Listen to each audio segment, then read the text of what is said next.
Hello, parents, and welcome. Today on Trust AI Security Health Science, we're covering a condition nearly every family with young children encounters: atopic dermatitis, commonly called eczema. We'll use the latest evidence-based medicine to help you understand it completely.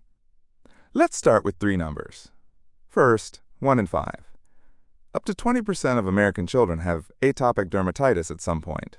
Second, 9.6 million. That's the current number of U.S. children living with AD, according to the American Academy of Dermatology. Third, 50%. About half of children with AD will eventually develop asthma. Eczema is not just a skin problem. It is often the first signal of a lifelong allergic journey. Atopic dermatitis, or AD, is fundamentally two problems happening at once. First, the skin barrier is broken. Normal skin is like a tight brick wall, keeping water in and allergens out. In AD skin, the wall has cracks. Water escapes, allergens slip through. Second, the immune system is overreactive. Th2 immune cells sound the alarm and release large amounts of IL-4, IL-13, and IL-31. These signals make the skin itchier and more inflamed, which in turn damages the barrier further. A vicious cycle forms. So AD is not a simple skin issue. It is a dual failure of barrier and immunity. AD shows up differently at different ages. Infant stage, 0 to 2 years. Red patches on cheeks, forehead, scalp, and trunk. Babies scratch their faces and cry.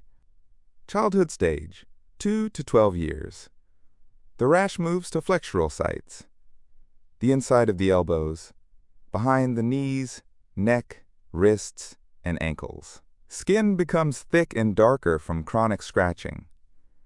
Adult stage, 12 years and older. Diffuse lesions on hands, neck, and around the eyes. Chronic thickening and pigmentation. The common thread is intense itching and repeated flares. Recognizing the age pattern helps you confirm AD. AD diagnosis follows the Hanifin-Rajka criteria, simplified to 4 core features. 1. Severe itching. 2. Typical rash morphology and distribution, matching the age stages we just covered. 3. Chronic or chronically relapsing course, lasting more than 6 weeks. 4. Personal or family history of atopy, including eczema, allergic rhinitis, asthma, or food allergy. 3 out of 4 with typical rash equals a clinical diagnosis. Blood tests are not required. Elevated IgE is supportive, but not mandatory. AD is graded into 3 severities. Mild. Lesions cover less than 10% of body surface area. Occasional flares. Itching is tolerable. Daily moisturizer plus occasional low-potency steroid is enough. Moderate. 10 to 30% body surface. Frequent flares. Itch. Disrupt sleep. Regular topical medication plus moisturizer is required. Severe, over 30% body surface, or severe itch that disrupts life, sleep, or school. Systemic therapy, biologics, or oral JAK inhibitors come into play. The grade decides the treatment intensity. Parents must understand one concept: the atopic march. AD is often the starting point of allergic disease in children. 0 to 1 year.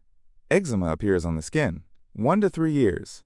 Food allergies may develop in about 33% of AD children. 3 to 5 years, allergic rhinitis shows up. 5 to 12 years, asthma emerges, affecting roughly half of children with AD. The earlier, more severe, and more widespread the AD, the higher the march risk. Treating AD properly is not just treating skin. It is giving your child a chance at fewer allergies down the road. Early treatment really does matter.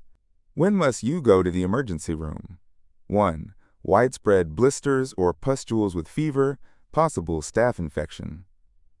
2. Clusters of small blisters, especially on the face, with sudden worsening. Suspect eczema herpeticum. This is an emergency. 3. Extensive oozing with pain. 4. Eyelid swelling, shutting the eye. 5. A child in constant distress with widely scratched open lesions. Eczema herpeticum untreated can become life-threatening. Any of these red flags, go to the ER within 24 hours. Modern AD treatment is a 3-layer stepladder. Layer 1, basic care, for every child always. Moisturizer, bathing, and environment control. Layer 2, topical medications for flares. Topical steroids, calcineurin inhibitors, PDE4 inhibitors, topical JAK inhibitors. Layer 3, systemic therapy for moderate to severe. Biologics like dupilumab or oral JAK inhibitors. Layer 1 is never skipped, even when Layer 3 is in use. Moisturizer continues always. The treatment goal is long-term control, not cure. The goal is that your child and your family can live normally. Moisturizer is the cornerstone of AD treatment. 3 rules. 1. Apply at least twice a day, up to 4 times during flares. 2. Apply within 3 minutes after bathing, while skin is still damp, to lock in moisture. This is the soak and seal principle. 3. Use enough, not a thin layer. School-age children need at least 100 grams per week. Choose fragrance-free, thick creams or ointments. Skip light lotions with high water content. Moisturizer is a medication partner, not a daily beauty product. Consistent use dramatically reduces flare frequency. Topical treatments come in 5 classes, and please, do not fear steroids. 1. Topical corticosteroids, the famous steroid creams. Graded into 7 potency levels. Low potency for baby face, medium for trunk and limbs, high for thick lichenified skin short-term. Used correctly, short-term, they are safe. 2. Calcineurin inhibitors, tacrolimus and pimecrolimus, non-steroid, great for face and skin folds long-term. 3. Topical PDE4 inhibitor, crisaborole, approved from 3 months. 4. Topical JAK inhibitor, ruxolitinib, from 12 years old. 5.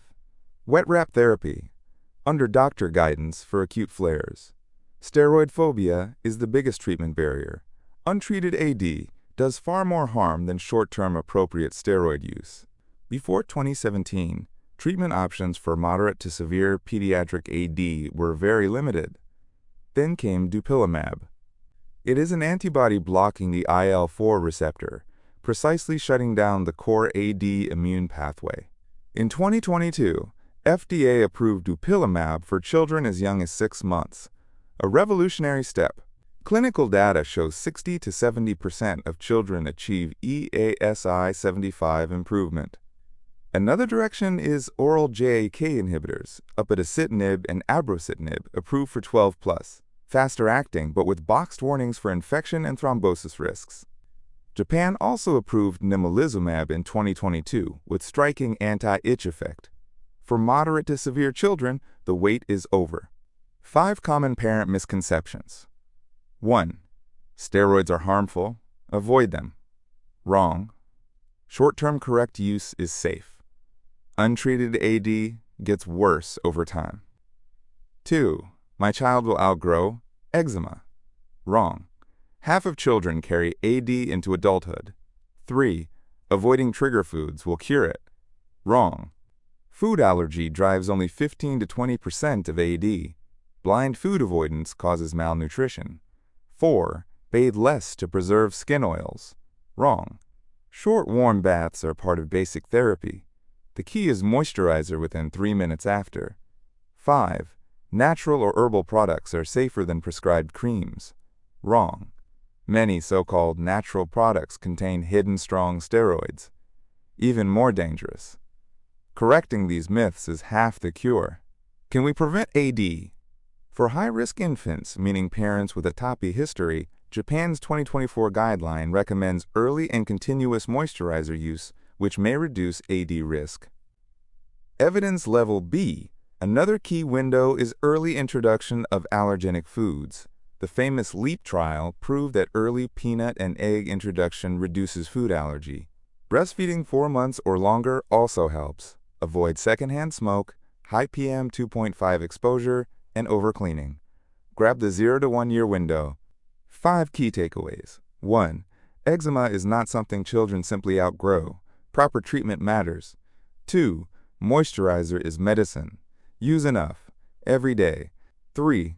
Topical steroids, short-term under doctor guidance, are safe. Do not let fear delay treatment. 4. Food is not the main cause. Avoid blind dietary restriction. 5. The atopic march is not destiny. Early proper treatment can change your child's future. Remember, you are not alone fighting eczema. Your doctor is your best partner. Share this episode with friends who have young children. Help more families avoid the same pitfalls. Key sources this episode: AA 2024 Pediatric Atopic Dermatitis Guidelines, AAP Pediatrics 2025 Update, Lancet 2025 AD Seminar, JDAADGL 2024, and Multi-Center Epidemiology Studies. Thank you for watching this special on atopic dermatitis. If this helped you, please like, share, and subscribe. Send this video to family and friends with young children. Help more kids grow up without the itch, with good sleep, and with confidence. See you next time. This content is for health education only. It does not replace medical advice.